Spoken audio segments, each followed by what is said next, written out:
रायपुर में विश्व बंधुत्व दिवस पर संगोष्ठी का हुआ आयोजन। राज्यपाल रमेश डेका ने संगोष्ठी को किया संबोधित। कहा, बंधुत्व की शुरुआत अपने घर से होनी चाहिए। रायपुर में national conference forum of regulator आयोजित। सीएम विष्णुदेव साय ने कॉन्फ्रेंस को किया संबोधित। कहा, 5 लाख छतों तक सौर पैनल लगाने का रखा लक्ष्य।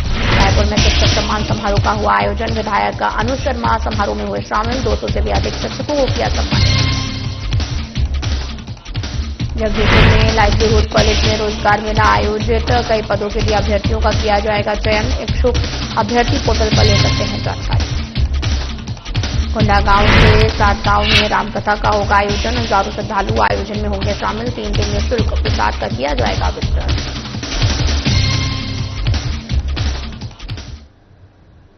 नमस्कार, मैं हूं आपके साथ अंकिता पाल। बुलेटिन की शुरुआत करते हैं। राजीव भवन में कांग्रेस प्रदेश अध्यक्ष दीपक बैज ने पत्रकारों से चर्चा की है। चर्चा के दौरान प्रदेश में बढ़ रहे क्राइम को लेकर उनका बयान सामने आया। उन्होंने कहा कि प्रदेश में रोज रोज हो रही हत्याएं अब डराने लगी हैं। बीजेपी की सरकार बनने के बाद राज्य में अपराध और अपराधी दोनों बेलगाम हो गए हैं। रायगढ़ में एक ही परिवार के 4 लोगों की हत्या हो गई है। राजनांद गांव में एक वार्ड में 3 लोगों की हत्या हो गई। प्रदेश का कोई ऐसा शहर नहीं है जहां प्रतिदिन 1-2 हत्याएं नहीं हो रही। धमतरी में पिछले माह सरेआम राजधानी के 3 लोगों को मार डाला गया। बीती रात राजधानी में खुलेआम गैंगवार हो रहा। सड़कों पर दर्जनों गुंडे तलवार लेकर एक दूसरे को दौड़ा रहे हैं। राहगीरों को पीटा जा रहा और कानून व्यवस्था प्रदेश का आम आदमी बेहद डरा हुआ है। सरकार नागरिकों को जीवन जीने का भय मुक्त वातावरण देने में नाकामयाब साबित हो रही। इस तरह से रोज रोज वारदातें हो रही है, इससे प्रदेश के आम जनता पूरी तरह से डरी हुई है। अपराध और अपराधी इस भारतीय जनता पार्टी की सरकार में बेलगाम हो गए हैं। रायगढ़ में जिस तरह से कल एक ही परिवार के 4 लोगों की हत्या, या फिर राजनांदगांव में एक ही वार्ड के 3 लोगों की हत्या, पिछले दिन देखेंगे आप धमतरी में एक साथ 3 लोगों की हत्या, और बीती रात राजधानी में खुलेआम 2 गुटों के बीच में गैंगवार हो रहा है और आम नागरिक को मारा जा रहा है। मतलब प्रदेश में कानून व्यवस्था नाम की चीज है कि नहीं है। कांग्रेस प्रदेश अध्यक्ष दीपक बैज ने कहा कि केंद्रीय उर्वरक मंत्री नड्डा से मुलाकात के बाद मुख्यमंत्री ने दावा किया था कि सितंबर महीने में 50,000 मीट्रिक टन यूरिया केंद्र के द्वारा भेजा जाएगा, जिससे सरकार ने ये कहा था कि सितंबर के पहले और दूसरे सप्ताह तक 30,000 मीट्रिक टन यूरिया सोसाइटियों में पहुंच जाएगा। 12 सितंबर हो गया, अभी तक यूरिया न सोसाइटियों में पहुंचा है और न ही किसानों तक पहुंचा है। हम फिर से सरकार को पूछ रहे हैं, कहां है 50 लाख मीट्रिक टन यूरिया। पिछले दिनों मुख्यमंत्री जी दिल्ली गए थे और केंद्रीय उर्वरक मंत्री नड्डा जी से मिलकर उन्होंने बड़ा दावा किया था कि 50 lakh metric ton urea Chhattisgarh जल्द ही भेजा जा रहा है और सितंबर के फर्स्ट सप्ताह में लगभग पहला खेप 30 लाख मीट्रिक टन आएगा। लेकिन आज 13 सितंबर लगभग हो गया है कि यूरिया बिल्कुल भी सोसाइटी तक पहुंचा नहीं है और न ही किसानों तक पहुंचा है। मतलब सरकार यहां पे भी झूठा साबित हुआ है और किसान आज भी ब्लैक में 1200 रुपए, 1000 से 1200 रुपए में खरीदी के लिए मजबूर हुए हैं। ये सरकार नहीं चाहती कि किसानों के लिए यूरिया उपलब्ध करा। राजीव भवन में प्रदेश कांग्रेस अध्यक्ष दीपक बैज ने पत्रकारों से चर्चा की है। इस दौरान कांग्रेस प्रवक्ता सुशील आनंद शुक्ला भी मौजूद रहे। बस्तर इन्वेस्टर कनेक्ट को लेकर सरकार पर खूब निशाना साधा। प्रदेश कांग्रेस अध्यक्ष दीपक बैज ने कहा, सरकार ने करोड़ों रुपए खर्च करके बस्तर इन्वेस्टर कनेक्ट का आयोजन किया। सरकार का दावा है कि 967 करोड़ रुपए का निवेश आया है। सरकार बताए कि इस प्रस्ताव में कितनी कंपनियों के साथ एमओयू किया गया।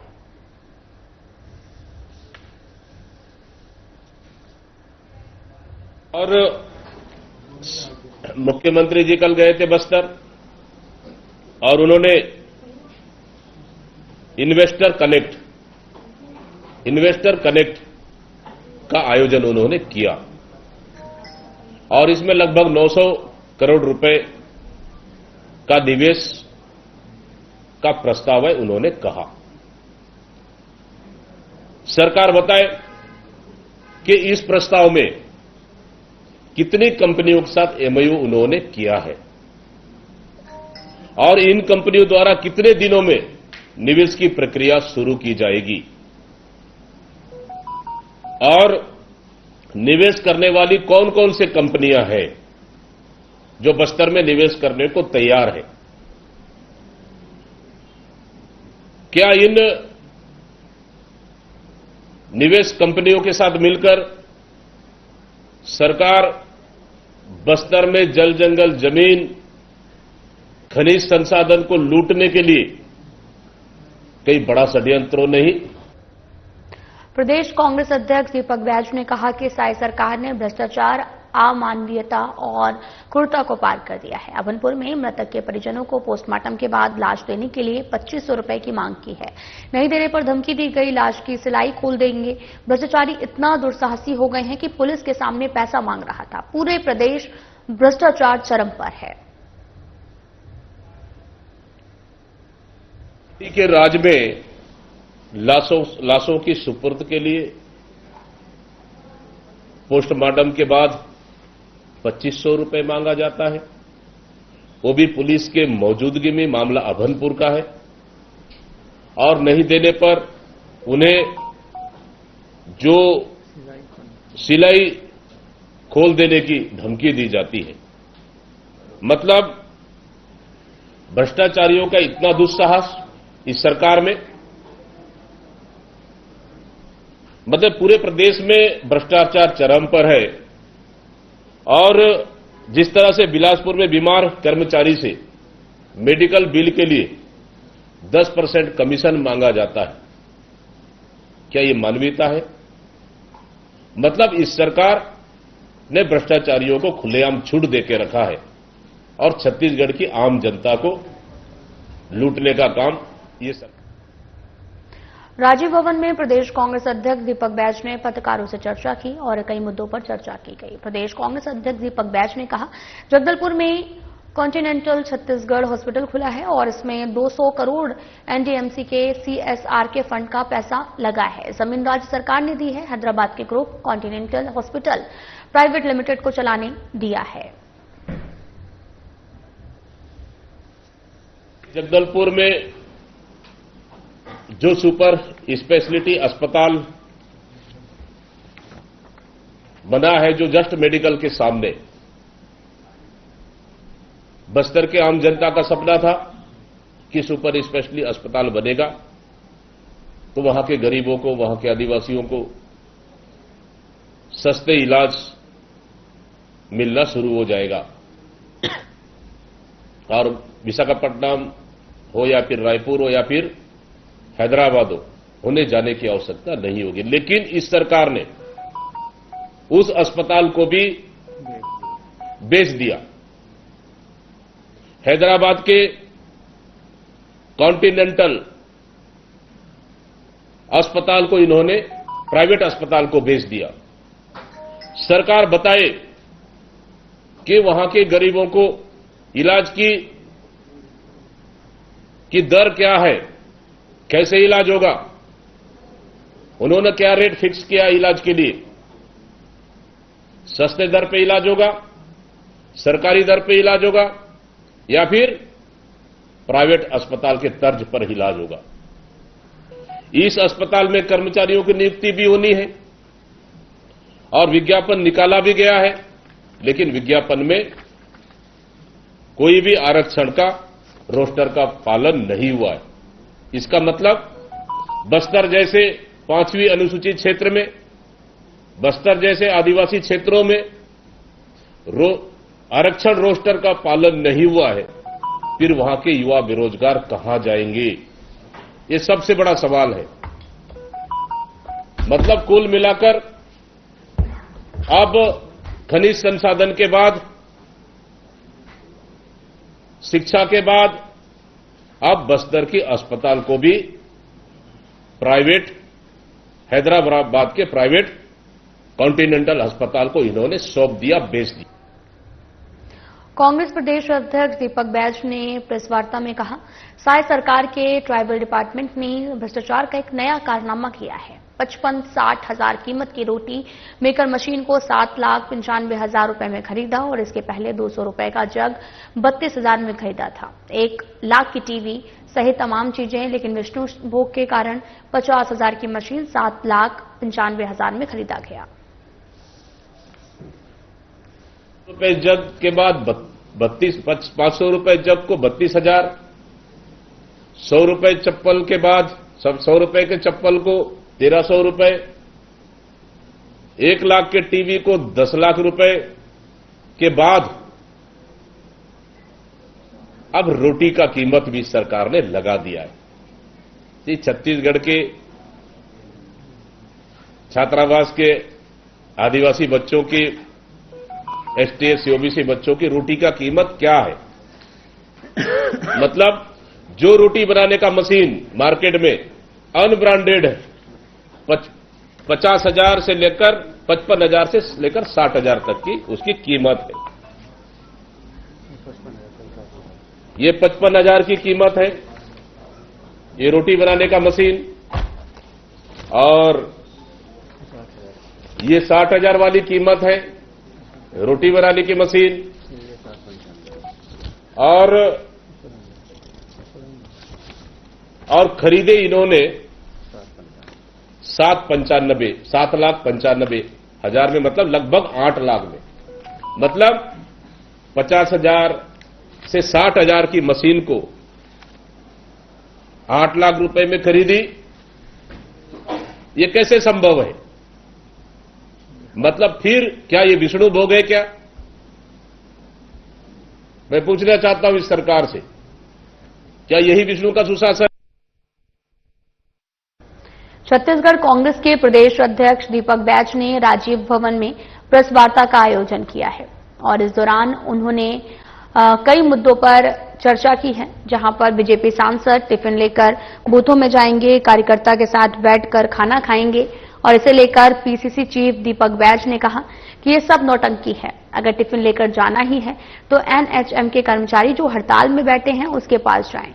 उन्होंने कहा कि उनके साथ टिफिन खाएं, अगर वो ऐसा करते हैं तो मैं उन्हें बधाई दूंगा।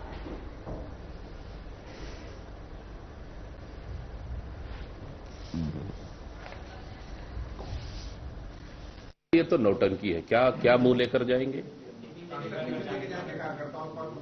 हाँ, मतलब मैं क्या मुंह लेकर जाएंगे वो? अरे पहले टिफिन लेके जाना है तो अभी हड़ताल चल रहा है एनएचएम का, वहां जाके बैठ ले, पहले टिफिन वहीं से उद्घाटन कर ले। और मितानिन हड़ताल पर है, टिफिन वहीं से उद्घाटन कर ले। अगर टिफिन वहीं पे लेकर कोई भी मंत्री जाके खा लेगा, मैं बधाई दूंगा उसको। हिम्मत है किसी में तो पूछ लीजिए। छत्तीसगढ़ कांग्रेस के प्रदेश अध्यक्ष दीपक बैज ने राजीव भवन में प्रेस वार्ता का आयोजन किया है। उन्होंने कई मुद्दों के बारे में चर्चा की। बिलासपुर में वोट चोर गद्दी छोड़ कार्यक्रम के बारे में यहां पर चर्चा की गई है। उन्होंने कहा कि बिलासपुर में वोट चोर गद्दी छोड़ कार्यक्रम ऐतिहासिक रहा है। कांग्रेस के नेताओं, कार्यकर्ताओं और आम नागरिकों ने बढ़ चढ़कर कार्यक्रम में भाग लिया। उन्होंने कहा कि छत्तीसगढ़ प्रभारी सचिन पायलट और वरिष्ठ नेतागण कार्यक्रम में शामिल रहे। पूरे देश में राहुल गांधी जी के आह्वान पर जिस प्रकार से मतदाता सूची में गड़बड़ी को लेकर जो जन जागरूकता फैली है, उससे वोट चोर सत्तारूढ़ दल बीजेपी घबरा गई है और कांग्रेस का यह संघर्ष चुनावों की निष्पक्षता तक जारी रहेगा। कल बिलासपुर में शानदार वोट चोर गद्दी छोड़ कार्यक्रम ऐतिहासिक रहा और इस कार्यक्रम में हमारे तमाम कांग्रेस के नेता, कार्यकर्ता, आम जनता सम्मिलित हुए। इस कार्यक्रम को संबोधित और हम लोग को मनोबल बढ़ाने के लिए हमारे प्रभारी सचिन पायलट जी उपस्थित रहे और साथ ही प्रदेश के वरिष्ठ नेतागण भी इस कार्यक्रम को संबोधित किए। निश्चित रूप से ये वोट चोर गद्दी छोड़ अभियान हमारे नेता माननीय राहुल गांधी जी के मार्गदर्शन में चल रहा है और आने वाला समय में प्रदेश में हम रायगढ़ से शुरुआत कर 16, 17, 18 3 दिन का ये कार्यक्रम रहेगा और लगभग आधा दर्जन जिलों में पहुंचेंगे और निश्चित रूप से हम इसको जन जन तक पहुंचाने के लिए काम करेंगे। छत्तीसगढ़ कांग्रेस प्रदेश अध्यक्ष दीपक बैज ने राजीव भवन में प्रेस वार्ता का आयोजन किया। उन्होंने कई मुद्दों पर चर्चा की है। प्रेस वार्ता के दौरान बैज ने विष्णु के सुशासन में कानून व्यवस्था के बारे में बात करते हुए कहा कि विष्णु के सुशासन में कानून व्यवस्था तबाह हो चुकी है। सरकार और पुलिस के नकारेपन के कारण अपराधी बेलगाम हो चुके हैं। आदमी गाजर मूली की तरह काटे जा रहे हैं। उन्होंने कहा कि पूरे प्रदेश में रोज हो रही हत्याओं के कारण भय का माहौल है। राजनांदगांव में एक दिन में 3 हत्या हो रही हैं। साथ ही खुलेआम धमकी देने के बाद एक व्यक्ति को मार डाला गया। प्रदेश हत्या, लूट, दुष्कर्म का गढ़ बन गया है।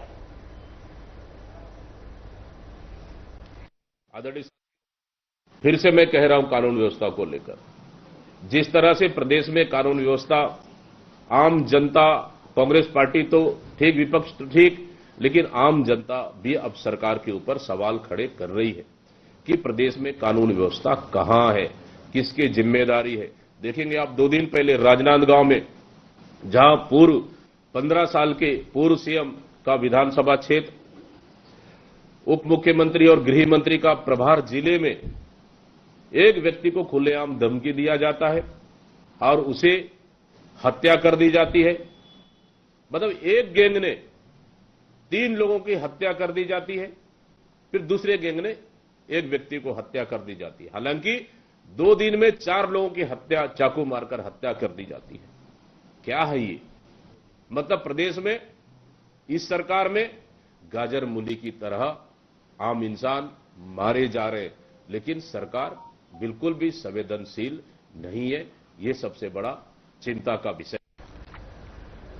छत्तीसगढ़ कांग्रेस प्रदेश अध्यक्ष दीपक बैज ने राजीव भवन में प्रेस वार्ता का आयोजन किया। उन्होंने कई मुद्दों पर चर्चा की और प्रेस वार्ता के दौरान बैज ने पीएससी व्यापक गड़बड़ी और भ्रष्टाचार को लेकर बयान दिया है।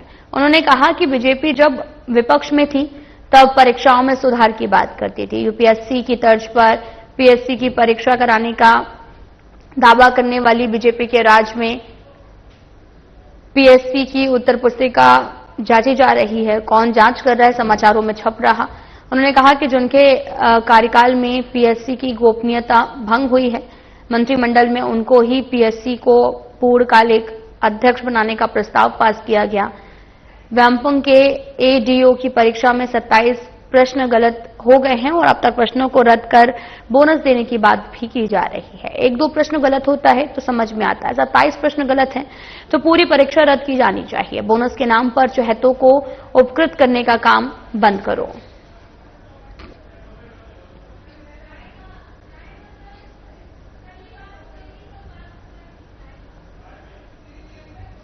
कल कैबिनेट मीटिंग में पीएससी को लेकर अनुशंसा भी किए कि परमानेंट अध्यक्ष बनाना है। लेकिन सबसे बड़ा सवाल, जब आप विपक्ष में थे तब यूपीएससी के तर्ज पर पीएससी परीक्षा लेने का आपने छत्तीसगढ़ के युवाओं को सपना दिखाया, लेकिन आज क्या हो रहा है? आज सब परीक्षा आप घोटालों से भरा हुआ है। वन विभाग का परीक्षा देख ले आप, पुलिस विभाग का परीक्षा देख ले आप, पीडब्ल्यूडी इंजीनियरों का उसमें परीक्षा देख ले आप, और उसके बाद अब तो एडीओ की परीक्षा हुई जहां 27 प्रश्न पत्र गलत पाए गए, प्रश्न गलत पाए गए, 27 प्रश्न गलत पाए गए।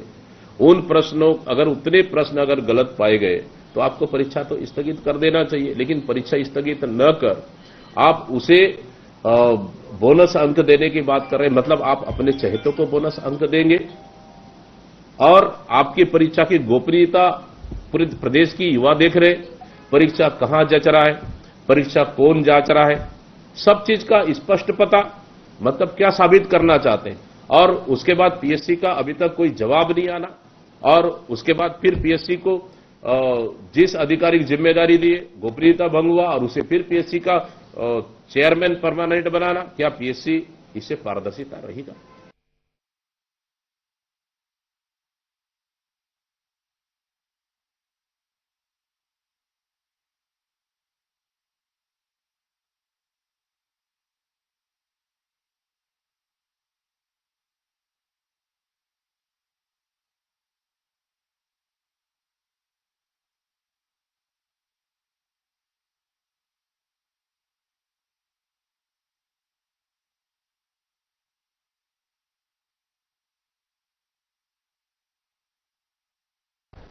कांग्रेस प्रदेश अध्यक्ष दीपक बैज ने राजीव भवन में प्रेस वार्ता का आयोजन किया। कई मुद्दों के बारे में चर्चा की गई। पीसीसी चीफ दीपक बैज ने कहा कि प्रदेश कांग्रेस के अध्यक्ष के घर में जिस तरह से कोई अनजान व्यक्ति प्रदेश कांग्रेस के अध्यक्ष के घर पर घुसता है, जहां पर Z+ की सुरक्षा है, ये गलत है, निंदनीय है। इससे मेरे और मेरे घर की सुरक्षा खतरे में है। उन्होंने सरकार से पूछा कि आखिर मेरे घर की रेकी क्यों की जा रही है, ये चिंताजनक है, इस पर क्या कार्रवाई होगी, ये जनता देखना चाहती है। उन्होंने ये भी कहा कि मेरे घर में क्या रेकी करने आया था, मेरा घर का वीडियो क्यों बना था, वो वीडियो किसे देना चाहते थे।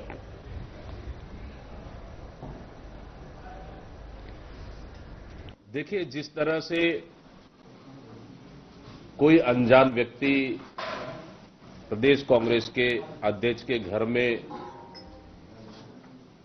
जहां Z+ की सुरक्षा है, मैं उस क्षेत्र से आता हूं जहां नक्सल प्रभावित क्षेत्र है, बस्तर जैसे, जहां बस्तर से लेकर पूरे प्रदेश में सुरक्षा की जिम्मेदारी सरकार की है और कोई अनजान व्यक्ति वहां ड्यूटीरत पुलिसकर्मियों से जबरन उनके मना करने के बाद भी घर में घुसकर आखिर क्या करना चाह रहा था? मेरी घर की वीडियो बनाकर वो किसको दिखाना चाह रहा था? मेरी घर में क्या रेकी करने आया था? रेकी करके किसको सूचना देना चाह रहा था वो? और वीडियो क्यों बना रहा था? क्या मेरी घर की सुरक्षा की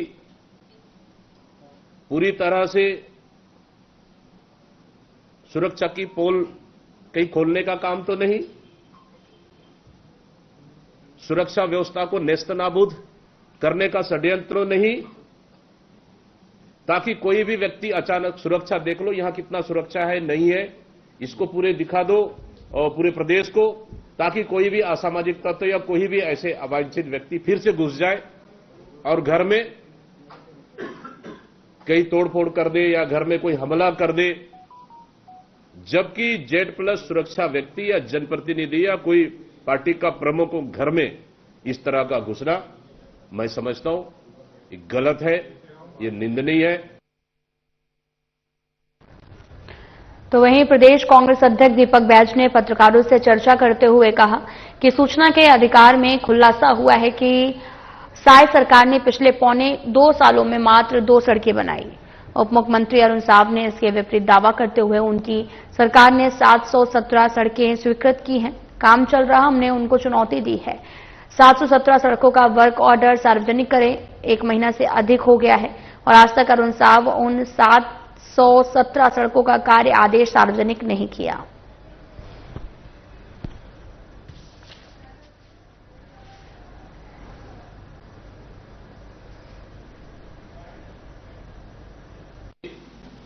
अरुण साव जी से पूछा था कि हमारे लोगों ने जो सूचना के अधिकार के तहत जानकारी मांगी कि लगभग पौने 2 साल में कितनी सड़कें बनाई, तो उन्होंने लगभग 2 सड़कें उन्होंने अभी तक बनाई, पूरे प्रदेश में स्वीकृति दी है। और इधर उप मुख्यमंत्री अरुण साव जी कहते हैं कि हमने 717 सड़कें अभी तक बनाई है। हम उनसे कहते रहे कि और लगातार मांग भी करते रहे कि 717 सड़कों की आप वर्क ऑर्डर जारी कर दें, सार्वजनिक करें, वो अभी तक नहीं कर पाए, सिर्फ मुंह में दावा करने। खैर, अब उन्होंने 717 सड़कें बनाई ही नहीं, 717 सड़कें स्वीकृति की ही नहीं, तो वर्क ऑर्डर कहां से जारी करेंगे? इसलिए मैं अभी भी कह रहा हूं, अगर आपने 717 सड़कें बनाई है तो प्रदेश के सामने वर्क ऑर्डर जारी कर दे, ताकि प्रदेश कांग्रेस ही नहीं, पूरे आप छत्तीसगढ़ के आम जनता भी देख सके कि आपने 2 साल में कितनी सड़कें प्रदेश के लिए, प्रदेश की जनता के लिए आपने बनाई। फिलहाल बुलेटिन में इतना ही। नमस्कार।